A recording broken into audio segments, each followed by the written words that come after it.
بسم اللہ الرحمن الرحیم۔ ناظرین، آج میں آپ کے سامنے پیارے نبی صلی اللہ علیہ وسلم کی سیرت کا ایک چھوٹا سا پہلو آپ کے سامنے رکھنے جا رہا ہوں کہ پیارے نبی صلی اللہ علیہ وآلہ وسلم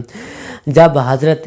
آمنہ کی گود میں آئے تو آپ صلی اللہ علیہ وسلم یتیم تھے، والد نہیں تھے۔ آپ صلی اللہ علیہ وسلم کے والد آپ صلی اللہ علیہ وسلم سے 1 سال پہلے دار فانی سے کوچ کر چکے تھے، چلے گئے تھے۔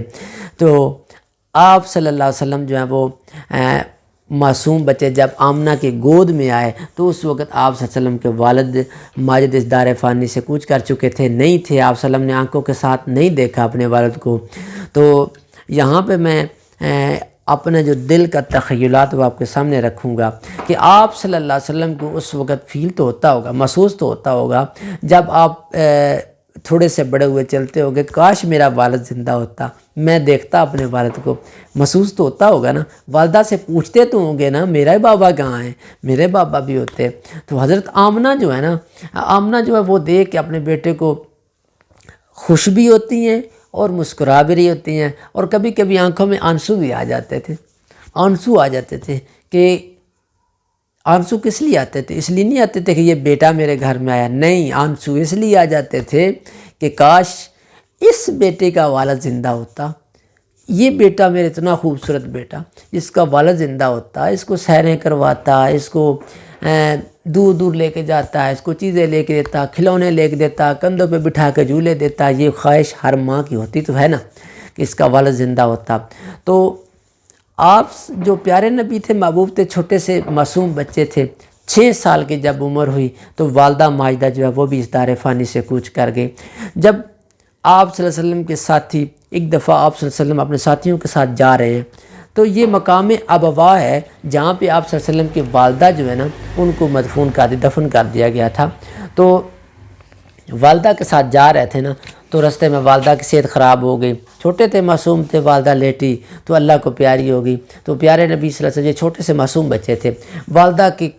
سینے کے اوپر لیٹ کے نا رونے لگ گئے اور بلاتے ہیں میں یہاں سے نہیں جانا، تو رو رہے ہیں، میں نہیں جاؤں گا یہاں سے، میں اپنی ماما کے ساتھ، امی کے ساتھ رہوں گا۔ والدہ جو تھی، ماں جو تھی، ماں ہوتی ہے، ماں کی ممتا جو ہے نا وہ اللہ نے لے لی۔ تو لیکن اللہ نے میرے محبوب کا ہاتھ کیسے پکڑا، کیسے ہاتھ پکڑا؟ اللہ نے فرمایا آمنہ جو ہے نا وہ دنیا تو چلی گئی ہے نا، لیکن یہ بیٹا جو ہے یہ اس کی انگلی میں رب نے پکڑ لی ہے، انشاءاللہ یہ رب کی انگلی پکڑی ہوئی کو کوئی کچھ نہیں کر سکتا۔ تو میں چھوٹا سا پہلو آپ کو صرف یہ دینے جا رہا ہوں کہ آپ صلی اللہ علیہ وسلم جب چھوٹے معصوم بچے ہیں، والدہ چلی گئی ہے، والد پہلے چلے گئے ہیں، تو جب بڑے ہو گئے تھے، عرصہ گزرا، بڑے ہوئے، تو ابو بکر، عمر، عثمان، علی جو آپ صلی اللہ علیہ وسلم کے ساتھی تھے، جگری یار تھے، باقی بھی ڈھیر سارے 1,24,000 کم و بیش صحابہ اکرام تھے جو آپ صلی اللہ علیہ وسلم کے گرد دوار رہا کرتے تھے۔ آپ صلی اللہ علیہ وسلم ایک دفعہ ایک سفر سے واپس آ رہے تھے تو رستے میں مقام ابوا آیا، وہاں پہ آپ صلی اللہ علیہ وسلم کی والدہ ماجدہ جو نا، والدہ آمنہ کی قبر وہاں پہ بنی ہوئی ہے۔ تو آپ صلی اللہ علیہ وسلم نے جب وہاں پہ پہنچے نا تو قبر کے پاس چلے گئے۔ صحابہ اکرام یہ منظر دیکھ رہے ہیں کہ آپ صلی اللہ علیہ وسلم کہاں چلے گئے، یہ کس کی قبر ہے پیارے نبی؟ اور آنکھوں میں آنسو آ گئے، آنکھوں میں آنسو آ گئے، رونے لگ گئے۔ صحابہ کہتے ہیں کہ پیارے محبوب کیا بات ہے، یہ کس کی قبر ہے؟ تو آپ صلی اللہ علیہ وسلم نے آنکھوں میں آنسو آئے اور ایسے صاف کرتے ہوئے فرمایا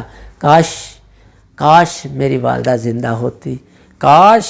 میری ماں زندہ ہوتی، دیکھتی کہ اس کے بیٹے کو اللہ نے کتنے مقام دی ہیں، کتنی شان دی ہے، کتنی عظمت دی ہے، 2 جہانوں کا سردار بنا دیا ہے، اور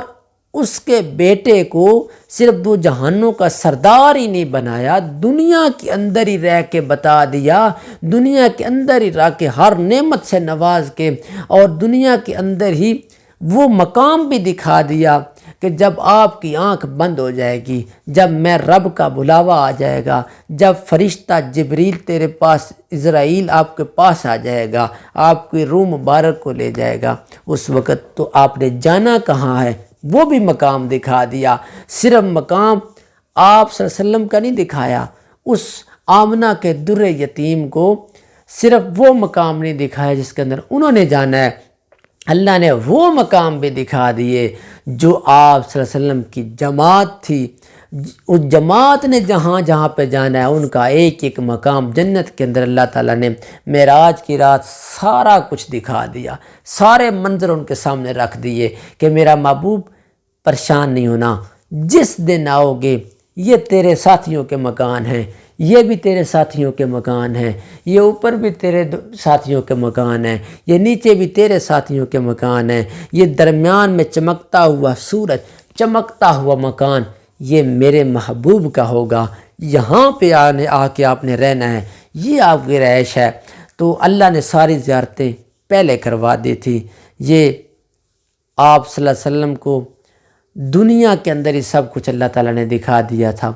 یہ دنیا کے اندر ہی اللہ نے بلا کے اللہ نے وہاں کے سیر کروائی، جنت دکھائی، جہنم دکھائی، نظارے کروا دیے سارے۔ کون سی نعمت رہ گئی تھی جو اللہ تعالیٰ نے پیارے محبوب کو نہیں دی؟ ہر نعمت سے نواز دیا۔ تو ہر نعمت سے نواز کے تو پیارے نبی صلی اللہ علیہ وسلم اتنا رویا کرتے تھے، دعائیں کیا کرتے تھے، نماز پڑھ کے اور سجدے میں گر جایا کرتے تھے۔ تو صحابہ اکرام کہتے ہیں یا رسول اللہ آپ اتنے کیوں روتے ہیں؟ آپ جنت آپ کے ذمہ ہے، آپ کے پاس جنت کا ٹکٹ ہے، آپ جنت کے خود ہیں، مالک ہیں آپ جنت کے اندر جانے کے، تو آپ کیوں اتنا روتے ہیں؟ تو آپ صلی اللہ علیہ وسلم نے حضرت عائشہ صدیقہ نے جب یہ سوال کیا تو آپ نے فرمایا عائشہ جس رب نے مجھے اتنی نعمتیں دی ہیں، جس رب نے مجھے اتنے مقام دیے ہیں، اتنی شان دی ہے، اتنی عظمتیں مجھے دی ہیں، کیا میں اس رب کا شکر گزار بندہ نہ بن جاؤں؟ میں اس رب کا شکر ادا کرتا ہوں، میں اس رب کا شکر ادا کرتا رہوں گا۔ تو دوستو اگر آپ نے میرے یوٹیوب چینل کو سبسکرائب نہیں ابھی تک بھی سبسکرائب نہیں کیا تو میری باتیں آپ کو پسند آتی ہیں تو میرے یوٹیوب چینل کو نہیں بھی پسند آتی سبسکرائب تو کر دینا، آپ کی انگلی تھک تو نہیں جاتی، کلک کریں، ریڈ نیچے کلر کا وہ بٹن بنا ہوا اس کے اوپر آپ کلک کرتے جائیں، تو ساتھ ایک بیل بنی ہوئی ہے اس کے اوپر بھی کلک کریں تاکہ نئی ویڈیو جب بھی اپلوڈ ہو آپ کے پاس نوٹیفیکیشن پہنچ جائے۔ تو دعاؤں میں یاد رکھیے، تب تک کے لیے انشاءاللہ نئی ویڈیو کے ساتھ حاضر ہوں گے، تب تک کے لیے اللہ حافظ۔